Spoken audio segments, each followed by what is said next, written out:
Okay, that is about the SPECT. There is another commonly used nuclear medicine imaging instrument, the PET. First, let's see what is the PET. It is a positron emission tomography. It's a nuclear medical imaging technique which produced a three-dimensional image of functional process in the body. So, what is the PET? As for PET, we use the positron emitted radio emission agent. Another difference when compared with the SPECT is that here we used electrical colorimeter. So the sensitivity and the resolution are all increased, so as PET earned a greater quantitative accuracy and precision. We need to review the characters of the positron-emitting radionuclide first. We know that positron is unstable. It can only travel 1 to 3 mm before annihilation. Then the positron will encounter an electron. The encounter annihilation them both, then producing a pair of gamma photons moving in opposite directions. The pair of gamma photons reach the scintillator, then creating a burst of light which is detected by the photomultiplier tubes. So let's see the operation of the PET. A short-lived radioactive tracer isotope is injected into the living subject, usually in a blood circulation. Then the tracer is chemically incorporated into the biological active molecules. There is a waiting period where the active molecule becomes concentrated in the tissues of interest. As the radioisotope undergoes the positron emission decay, it emits a positron, an antiparticle of an electron with opposite charge.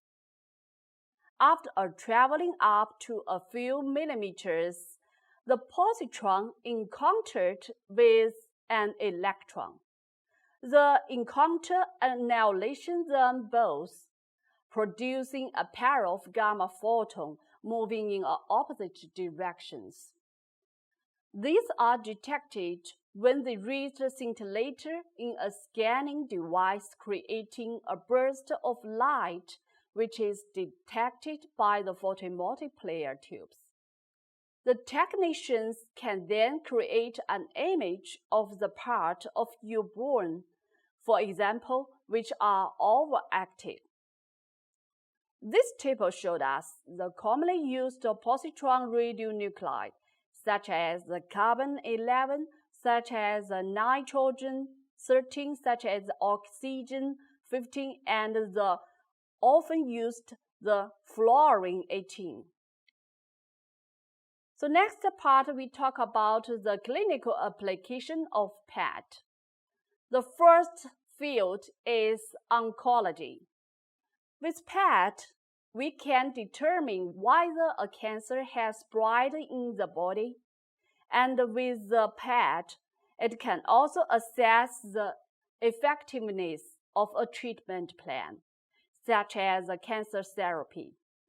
And with PET, we also can determine if a cancer has returned after treatment. The next field is the neurological system. With PET, we can evaluate the brain abnormalities, such as the tumors, such as the memory disorders, and the seizures and other central nervous system disorders. And with PET, we also can map normal human brain and the heart function. The third field is the cardiovascular system. With PET, we can determine the blood flow of the heart muscles, and we also can determine the effects of the heart attack or myocardial infarction on areas of the heart. So next, we want to discuss the fused imaging technology. Multi-sensor imaging fusion is the process of combining the relevant information from two or more images into a single image. The resulting image will be more informative than any of the input images. So first, we want to share with you the combined PET-CT scanner. With PET-CT, we can detect structure and function simultaneously. And with PET-CT, greater detail with a higher level of accuracy, because both scans are performed at one time without a patient having to change positions, and there is less room for error. And with PET-CT, greater convenience for patients who undergoes two examinations, CT and PET, at one sitting, rather than at two different times. So the CT can show us the morphological information, and the PET can show us the metabolic information. When we merge these two information together, we can see the PET gives us the functional information, and the CT or MRI gives us the morphological information. For example, this is the positron emission tomography image of a chest. We can see the metabolic activity of the disease. Then, in the same patients, the computed tomography image of the chest, we can find the exact position of this disease.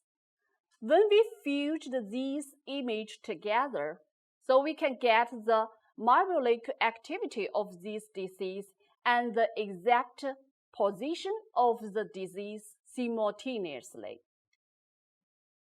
Okay, that is all for this part. Thank you.